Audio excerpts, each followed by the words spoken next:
অবশ্যই অবশ্যই অবশ্যই আমরা মিলাদুন্নবী পালন করব। আসসালামু আলাইকুম রহমতুল্লাহি ওয়া বারাকাতুহু ওয়া মাগফিরাহ। সম্মানিত সুধী, আমি আপনাদের সামনে পবিত্র মিলাদুন্নবী সাল্লাল্লাহু তাআলা আলাইহি ওয়াসাল্লাম সম্পর্কে, মিলাদুন্নবীর ফাজাইল সম্পর্কে খোলাফায়ে রাশিদিন চার সাহাবী হজরতে আবু বকর সিদ্দিক রাদিয়াল্লাহু তাআলা আনহু, হজরত ফারুক আজম ওমর ফারুক রাদিয়াল্লাহু তাআলা আনহু, উসমান জিন্নুরাইন রাদিয়াল্লাহু তাআলা আনহুমা, হজরত আলী রাদিয়াল্লাহু তাআলা আনহু থেকে, এই চার সাহাবী থেকে চারখানা হাদিস বর্ণনা করব। তবে এই হাদিসগুলো আমি যেই কিতাব থেকে বর্ণনা করব, এই কিতাব যিনি লিখেছেন ওনার একটু পরিচয় সবার আগে আপনাদের সামনে আমি সংক্ষিপ্ত পরিসরে পেশ করতে চাই। ব্যক্তির কথার সাথে ব্যক্তির সম্মান মর্যাদা জড়িত। ব্যক্তি যদি শক্তিশালী হয়, ইমানদার হয়, তার কথাগুলোর ওজন বেশি হবে। এই জন্য আসুন, এই কিতাবটার নাম হচ্ছে আন-নি'মাতুল কুবরা। এই কিতাবের লেখকের নাম আল্লামা ইবনে হাজার হাইসামি রহমাতুল্লাহি আলাইহি। ওনার জন্ম হয়েছে 1504 সালে মিশরে হাইত গ্রামে, এই জন্য ওনাকে হাইতামি বলা হয়। ওনার ইন্তেকাল হয়েছে পবিত্র মক্কা শরীফে 1567 সালে। ওনার দাফন হয়েছে জান্নাতুল মুআল্লায়, আমাদের মা আম্মাজানা খাদিজাতুল কুবরা আত-তাহেরা রাদিয়াল্লাহু আনহার কাছেই সমাহিত উনি হয়েছেন। ওনার বয়স হয়েছিল সর্বমোট 65 বছর।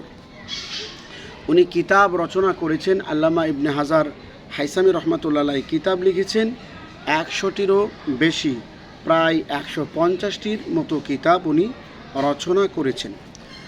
তখনকার যুগে ওনার সময় বিখ্যাত উলামায়ে কেরাম ওনাকে 2টি লকবে ডাকত। এক নাম্বার লকব হচ্ছে ইমামুল কিবর বা ইমামুল কবির, অর্থাৎ বড় ইমাম। 2 নাম্বার লকব হচ্ছে শিহাবউদ্দিন, দিনের আলো বা দিনের চেরাগ। এই 2টি লকব ছিল। আর উনি শাফিঈ মাযহাবের ছিলেন। ইমাম শাফিঈ রহমাতুল্লাহি আলাইহির রচিত মাযহাব ফলো করতেন। কুরআনুল কারীমের হাফেজ ছিলেন। তিনি ছিলেন বিখ্যাত মুহাদ্দিস। প্রায় 20 থেকে 30 হাজার হাদিসের হাফেজ ছিলেন।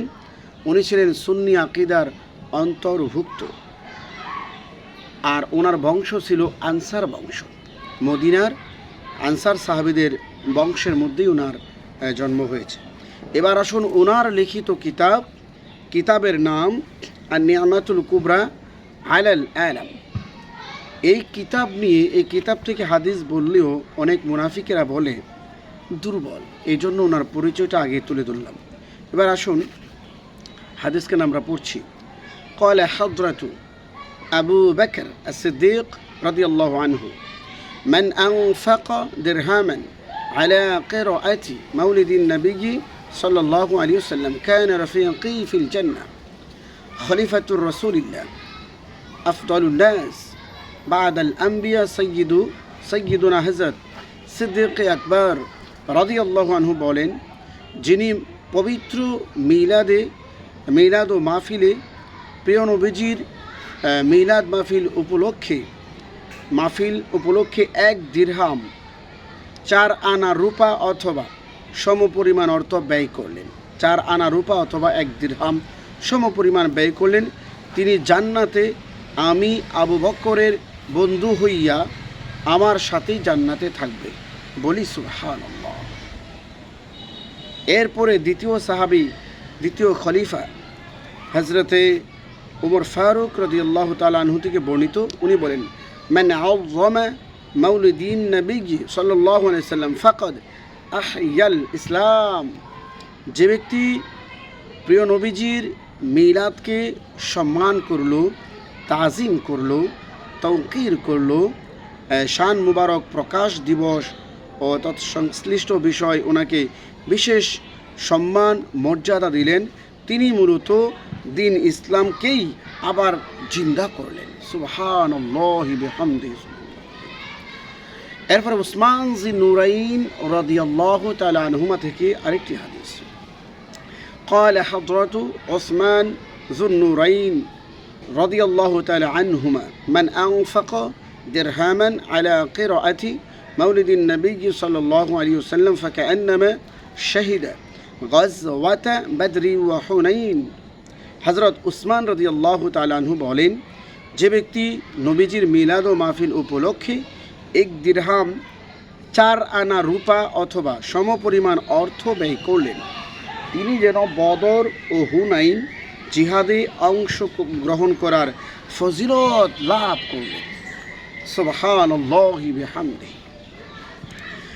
এরপরে আরেকটি হাদিস হযরতে আলী রাদিয়াল্লাহু তাআলা আনহু থেকে قال حضرة علي كرم الله وجهه رضي الله تعالى عنه من عظم مولد النبي صلى الله عليه وسلم وكان سببا لقراءته لا يخرج من الدنيا إلا بالإيمان ويدخل الجنة بغير حساب।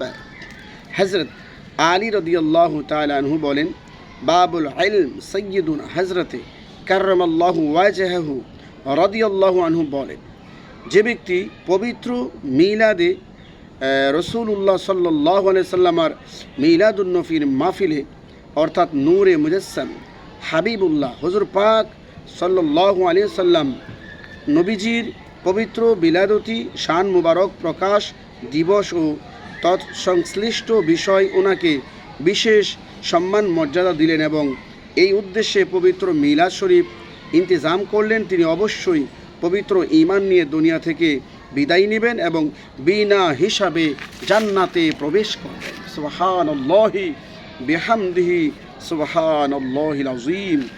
এবার চিন্তা করুন, এত দামি দামি হাদিস সম্পর্কে কিছু উলামায়ে কেরাম আপত্তি তোলেন। আমার প্রশ্ন হচ্ছে, যেই ব্যক্তি এই হাদিসগুলো নিজের কিতাবে বর্ণনা করেছেন, উনি কোনো সাধারণ ব্যক্তি নয়, ওনার সাথে তুলনা হয় না। এতগুলো গুণের অধিকারী উনি শ্রেষ্ঠ মুহাদ্দিস ছিলেন। এবার আসুন আমরা একটি ঘটনা আলোকপাত করব মিলাদুন নবী সাল্লাল্লাহু আলাইহি ওয়াসাল্লামের ফজিলত সম্পর্কে। হযরত নুরউদ্দিন জঙ্গি রহমাতুল্লাহি আলাইহি তিনি প্রতি বছর ঈদে মিলাদুন নবী সাল্লাল্লাহু আলাইহি সাল্লাম পালন করতেন এবং মৌসুলের শাসক নেতৃস্থানীয় উপস্থিত থাকতেন। হযরত নুরউদ্দিন জঙ্গি রহমাতুল্লাহি আলাইহি ওনাদেরকে মহাব্বত করতেন এবং পত্র লিখতেন, অর্থাৎ প্রতি বছর নুরউদ্দিন জঙ্গি নিজের বাড়িতে মিলাদুন নবীর মাহফিল অনুষ্ঠান করতেন। হযরত নুরউদ্দিন জঙ্গি রহমতুল্লাহি আলাই তিনি ইরবিলের বাদশাহ হযরত মালিক মুজাফফর রহমতুল্লাহি আলাইহি তিনার চাচা শ্বশুর ছিলেন। পবিত্র সৈয়দুল আইয়াদ শরীফে পালনের ধারাবাহিকতায় হযরত মালিক মুজাফফর রহমতুল্লাহি আলাই উনার আগেই বাদশাহ হযরতে নুরউদ্দিন জঙ্গি রহমতুল্লাহ আলাই তিনি শুরু করেন। সুবহানাল্লাহ। বাদশাহ মুজাফফর আবু সাঈদ রহমতুল্লাহি আলাই উনার আগে থেকেই পবিত্র ঈদে মিলাদুন নবী সাল্লাল্লাহু আলাইহি ওয়াসাল্লাম পালন করেন, জাঁকজমকের সাথে পালিত হতো। অনেকে বলে যে বাদশাহ মুজাফফর সর্বপ্রথম এটা চালু করেছে, না, এটা শত শত বছর, হাজার বছর, 1200 প্রায় নবীজির ইন্তেকালের পর থেকেই সাহাবায়ে কেরাম থেকে শুরু করে সকল ওলি আল্লাহরা, সকল যুগের মুজাদ্দিদরা এটা আমল করেছে। অসংখ্য প্রমাণ রয়েছে। এমনও কিছু আলোচনা আমার সামনে আছে যা শুনলে আপনারা হতভম্ব হয়ে যাবেন। এমন ছোট্ট একটি ঘটনা ফজিলত আকারে আপনাদের সামনে বর্ণনা করে আমি আলোচনা শেষ করব। এটা হচ্ছে আর নিয়ামাতুল কুবরা কিতাবের 18 নম্বর পৃষ্ঠা থেকে এই ঘটনাটা উল্লেখ করছি। সরাসরি আমার হাতে কিতাবখানা রয়েছে, আমি টিকমার্ক করে রেখেছি। এবার আসুন আমরা ঘটনাটা সংক্ষিপ্ত আকারে পড়ছি। শাসক আব্দুল মালিক ইবনে মারওয়ানের খেলাফতকালে সামদেশের এক সুদর্শন যুবক সে ঘোড়ায় চড়ে খেলতেছিল। একদিন হঠাৎ সেই তার ঘোড়ার পিঠ থেকে পড়ে যায়। অতঃপর ঘোড়ার পিঠে উঠলে ঘোড়াটি তাকে নিয়ে শাম দেশের পথে চলতে শুরু করে। ঘোড়াটিকে সে থামাতে সক্ষম হচ্ছিল না। অতঃপর ঘোড়াটি খলিফার দরজায় গিয়ে উপনীত হলো। তখন খলিফার ছেলেটি ঘোড়ার সামনে চলে আসলো এবং খলিফার ছেলেটিও ঘোড়াটিকে ফিরিয়ে রাখতে সক্ষম হলো না, বরং সে ঘোড়ার আঘাতপ্রাপ্ত হয়ে এবং মারা যায়। এই সংবাদ খলিফার নিকট যখন পৌঁছে গেল, খলিফা এই যুবককে তার দরবারে উপস্থিত হওয়ার জন্য আদেশ করল। খলিফার আদেশ যখন তার প্রতি ঘোষণা করা হলো, সেটা কঠিন বিপদ মনে করে সেই যুবক বলল যে, মহান আল্লাহ পাক তিনি যদি আমাকে কঠিন বিপদ থেকে উদ্ধার করে, আমি তার সন্তানকে, আমার ঘোড়া তার সন্তানকে মেরে ফেলেছে, এখন সেও আমাকে হত্যা করবে, এই বিপদ থেকে যদি আল্লাহ রব্বুল আলামিন আমাকে উদ্ধার করেন, এরপরে উনি বলতেছেন, তাহলে আমি প্রিয় নবীজি নূরে মুজাসসাম সাল্লাল্লাহু আলাইহি ওয়াসাল্লাম হুজুর পাক সাল্লাল্লাহু আলাইহি ওয়াসাল্লাম ওনার সুমহান বিলাদত শরীফ উপলক্ষে, জন্মদিন উপলক্ষে, মিলাদ উপলক্ষে আমি বড় করে উলিমা বা খাবারের মজলিসের ব্যবস্থা করব। এই নিয়ত যুবকটা করে ফেলল এবং তা প্রতি বছর জারি রাখব। অতঃপর সেই যুবক খলিফার দরবারে উপস্থিত হলো এবং তার দিকে দৃষ্টি দিল। তখন তাকে হত্যা করার গোস্বা সত্ত্বেও খলিফা হেসে দিল। সুবহানাল্লাহ। অতঃপর বলল, হে যুবক, তুমি কি জাদু করো? যুবক বলল, হে আমিরুল মুমিনিন, মহান আল্লাহ পাক ওনার কসম করে বলছি আমি জাদু করি না। অতঃপর খলিফা বলল, আমি তোমার অপরাধ ক্ষমা করে দিলাম, অতএব তুমি যা বলার তা আমাকে বলতে পারো। তখন সেই যুবক বলল, আমি নিয়ত করেছিলাম মহান আল্লাহ পাক যদি আমাকে এই কঠিন বিপদ থেকে উদ্ধার করেন, তাহলে আমি প্রতি বছর প্রিয় নবীজির মিলাদ শরীফ অর্থাৎ মিলাদুন্নবীর অনুষ্ঠান বড় করে করব।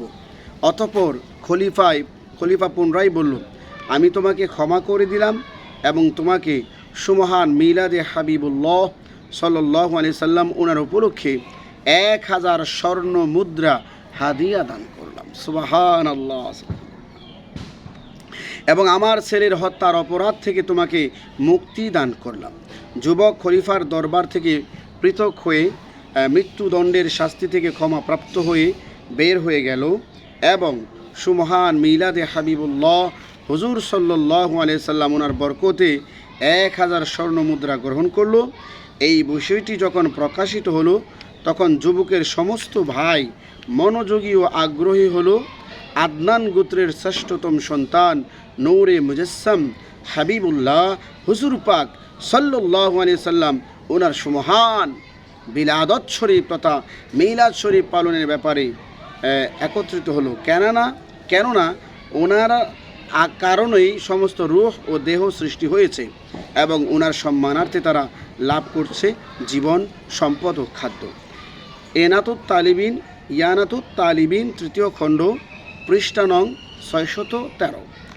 ইয়ানাতুত তালিবিন থেকে এই কিতাবের মধ্যে এই কৌলটি নকল করা হয়েছে। আল্লাহ রব্বুল আলামিন আমাদেরকে প্রিয় নবীজির মিলাদুন্নবী উদযাপন করার তৌফিক দান করুক।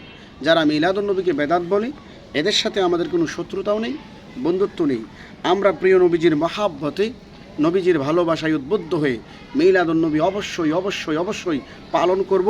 মিলাদুন্নবী পালন করা ইমানদারের উপরে অপরিহার্য। যারা ইমানদার না, যারা পালন করবে না, এদের সম্পর্কে আমাদের কোনো ফতোয়া নেই, আদাওতি নেই। আমরা করে যাব। আমরা এটার মধ্যে কল্যাণ পেয়েছি, ভালোবাসা পেয়েছি, সম্মান পেয়েছি, ইজ্জত পেয়েছি, রাসূলের ইশক মোহাব্বত পেয়েছি। এই জন্য আল্লাহ রব্বুল আলামিন আমাদেরকে মিলাদুন্নবী সাল্লাল্লাহু আলাইহি সাল্লাম পালন করে তৌফিক দান করুক। আমিন। আসসালামু আলাইকুম ওয়া রাহমাতুল্লাহ।